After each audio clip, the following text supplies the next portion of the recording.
Hey guys, so for this video I am going to be doing a show review of Wednesday. I guess I'll just go over the synopsis for the show first, and then I'll dig deeper into my thoughts on it. So, the show starts with Wednesday Addams. She is going to a normie school, but after she sets piranhas on her brother's bully, she gets suspended and she has to go to her parents' alma mater, Nevermore Academy. And she's not happy with it because I feel like she thinks that this is, I guess, going in her mother's footsteps, because she is very much having issues with her mom. You know, she doesn't want to be like her and, you know, all that good stuff. But yeah, so she eventually gets to the school, and that's when killing starts happening, and she turns out to love it, of course. And she ends up trying to solve the mystery of who is killing, you know, people, using her powers. You know, she has visions, and so she can foresee events, but she's worried about them because her mother also had them, but she's told that her mother's visions never came true, and they were dangerous and all that good stuff, but she doesn't listen, of course. Yeah, and so we kind of follow her as she's kind of investigating these murders, and she has to, you know, deal with a lot of people. She has to deal with the sheriff, who is already doesn't like Wednesday because he believes her father, Gomez Addams, killed a boy and got away with it, so he already doesn't like her because of that. And there is also Weems, who is the principal at Nevermore, and she continually trying to prevent Wednesday from investigating because she's afraid it's going to be the killer is going to be a Nevermore student, and it's going to bring a lot of bad, I guess it's going to ruin the school, let's just say that. And yeah, so yeah, we follow her throughout, and until she finally is able to solve it. So I'll give you some of the things I liked and didn't like, and then I'll expand on them for each one, what I didn't like or liked about that. So things I liked, I guess, I enjoyed the humor in it. I thought Wednesday Addams' dialogue was really good. I like that kind of that dark humor that kind of acknowledges how fucked up our world is and how we're all gonna eventually die, but not like terrible humor. It's just my kind of humor, I guess. We'll go with that. And Jenna Ortega was credible in this role. She was very good. She also pretty much put everything into this role. She obviously cared about this role. Apparently, she also prevented them from using a lot of dialogue, she thought, or just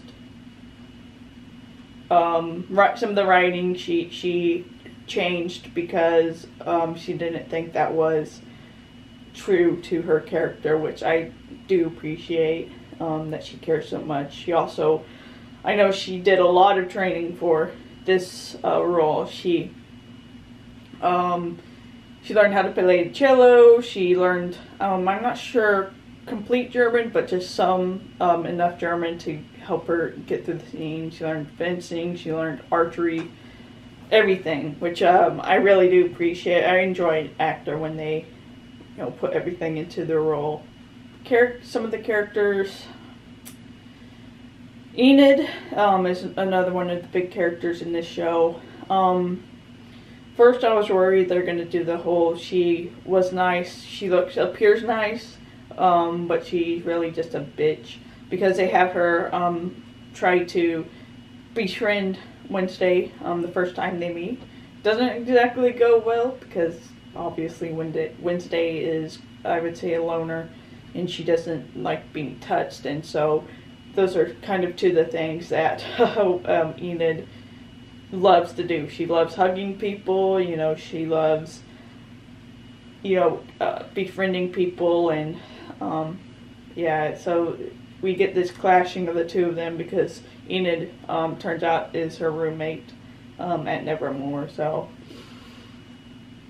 But I enjoyed Enid.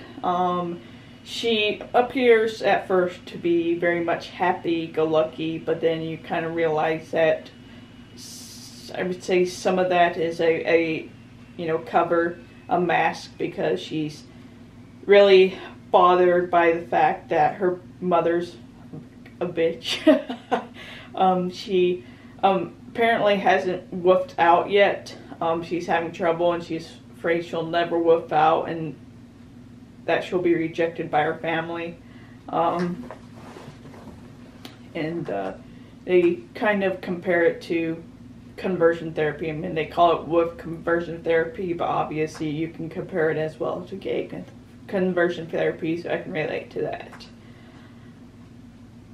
But yeah, we see her continually trying to just befriend Wednesday through the show, and she even, despite being really happy and everything like that, and sometimes appearing as a doormat, she also, actually willing to stand up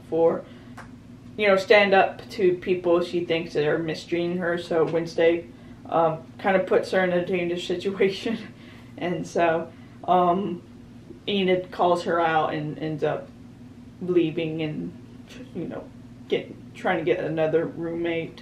So they have to have some space, and I did enjoy that she did stand up for herself and doesn't let Wednesday just treat her like crap. I mean, they end up forgiving each other and end up rooming again. So I enjoy their friendship as well. It's so different. They both have their own personalities. They have their boundaries, if you will, and they're able to work it out. So that they're able to live together, and you can tell they grew to care about each other. Wednesday in her own way, of course. She talks about how after Enid left, that she didn't really want to be alone anymore, and so you can tell that Enid got under her skin. Most of the other characters I really I weren't that attached to, but didn't really hate. I mean, Morticia and Gomez Adams, they were alright. The sheriff, Weems.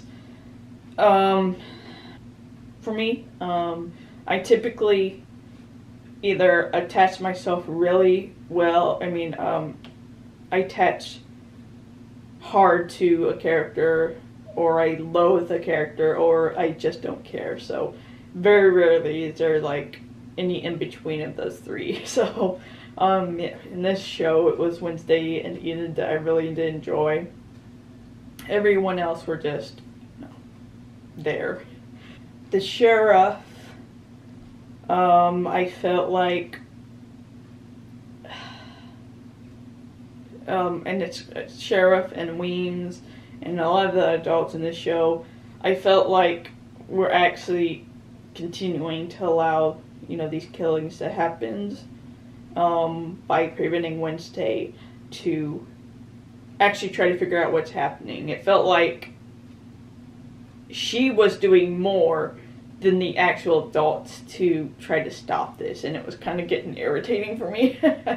And then there was obviously characters there that served no purpose at all, you know, to the story as a whole. So there was Ajax, who was Enid's crush, and that was literally the entire purpose of his character. I don't even recall learning anything about him at all, other than he's a Gorgon. That's it. You don't really get why Enid likes him, other than he's a dude. Same with Xavier. Really felt like there was no purpose for his character at all, except doing the stupid love triangle with Tyler and Wednesday, and to give Wednesday hints that I felt like anybody could do it. It wasn't needed for it to be, it didn't need to be Xavier who did it. They could have just wiped his character out and gave it to somebody else and it would still work. I mean, we don't even get much about his character either, besides, well, his father, I guess, doesn't give a shit about him because he doesn't come to events. But yeah, he's just boring as fuck. And apparently Bianca dates him. She's the queen bee, is what they call her. The big meanie of the school, the mean girl. And apparently she used to date this loser for some godforsaken reason.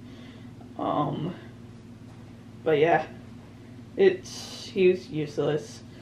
Bianca, you know, she's kind of the rival of Wednesday.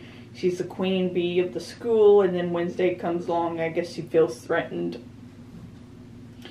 And she starts, well, doing some shady shit, and Wednesday is able to, you know, give her just as good. So, I mean, her character is also, I would say, pretty one note, but we do later on get a little bit about her mom and why she is kind of the way she is, because her mom is apparently the head of I'm not going to say I'm just going to say it's a cult, because it's like, I can't remember what the name of the group was called, but it's her mother, and I'm assuming her stepfather, who's the leader of the cult. You know, they run it, and she talks about using her voice, her song to, I guess, enthrall people to join her organization. And apparently her song is losing its power, and so she's wanting Bianca to come join the cult to keep them under control, if you will. And Bianca doesn't want to do that, but her mom threatens to tell her how she got into school, which I'm assuming she probably used her song to get into school. And so she promises to help her at the end of the school year. So, but other than that, once again, we don't really know much about her character. And the stories, they try to do like 3 different kind of stories going on, but some of them I don't understand what they did with the, you know, the main mystery. So they did the storyline where Gomez appeared to have killed a kid, and he got away with it, which is why or what the sheriff believes, but it's revealed that and you know, the guy was trying to, you know, he was obsessed with Morticia, and came after her, and Gomez defended her, and he was the guy coming after him was like insane, and so he ends up getting killed, and Gomez takes the blame for it, and yeah, that was pretty much it for that storyline, and I feel like it was really not that needed, because I don't think it had any purpose whatsoever, other than it appears the family that was involved has a daughter who ends up being the big bad. I can't remember if him killing him had a impact on her, because now she hates hates Outcast. I don't know. And then they did the big bad ends up being Crackstone, who was a pilgrim who kind of went crazy and started killing Outcasts when he was alive. One of them including her, Wednesday's ancestor. But that kind of confused me, because she was like a kid. Her ancestor was a kid when I thought was killed by Crackstone, but if she's the ancestor of Wednesday, then she had to have gotten free and had children or something like that, unless she's like a niece or nephew or her aunt or something like that. I don't know. But yeah, was it Christina Ricci's character? She's a normie teacher at the school. She ends up being the bad guy, and there's Tyler, the other big bad.